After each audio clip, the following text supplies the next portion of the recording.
I think one of the most remarkable events of this last week is the families of the victims telling this horrific person, whose name I will only use sparingly, I forgive you. I don't know that I would have the strength to say that. Is this something that is particular to the AME church? Is this something about black churches? Is it Christianity in general? Yeah. Well, I mean, first of all, you know, I think the whole world was moved by that. And I think that we've almost come to take for granted just the great moral strength of the black church in this country. First of all, let's be very, very clear. Both ends of the political spectrum have to be challenged by what you're going to see today. You have the secular left, from Bill Maher all the way over, who've been dumping on religion for the past 5-6 years, saying religion is only about bigotry, it's only about violence, it's only the fundamentalists are religious. This is religion today.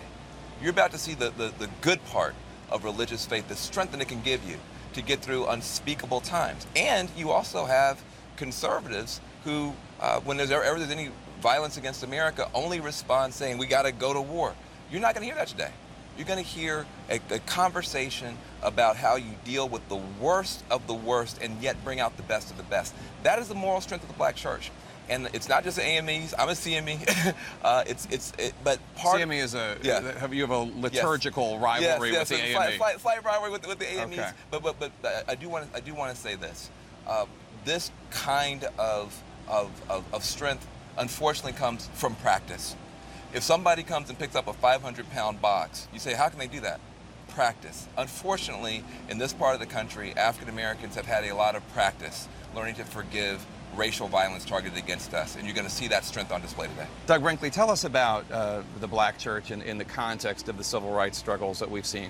Well, you know, the AME Church is considered the Freedom Church. People like Harriet Tubman and Frederick Douglass, Rosa Parks were all part of the AME Church. Because Dr. King ran the Southern Christian Leadership Conference and was a Baptist, people often think that the civil rights movement was only about the Baptist church, but as we just were mentioning, other churches were part of that. This particular church has just done such an extraordinary history. They've dealt with tragedy from every kind over decades. So what you're seeing here is a community and a church healing the country. I am so proud of the people of Charleston, and I wandered around here last night. I found that wooden cross, which is the real symbol of the day, not the Confederate flag. Yeah. And people laying flowers down and praying and holding and singing spirituals. And I felt very uplifted. And when I arrived here in Charleston, I was depressed. And it's the power of Christianity today that's the winning spiritual energy.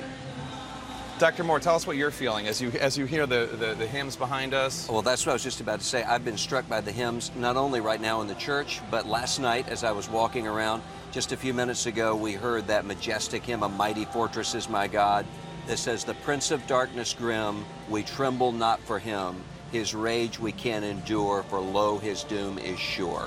And I think that's the power that we saw in the forgiveness that was given by these families. It's not that they are saying that what happened is okay, and it's not that they're saying there shouldn't be justice. They're saying we're not going to be enslaved by hatred. We're going to instead turn you over for the dealing of justice by the state and ultimately the justice of God. So that's moving. what the gospel's all about. It gives you shivers just hearing it.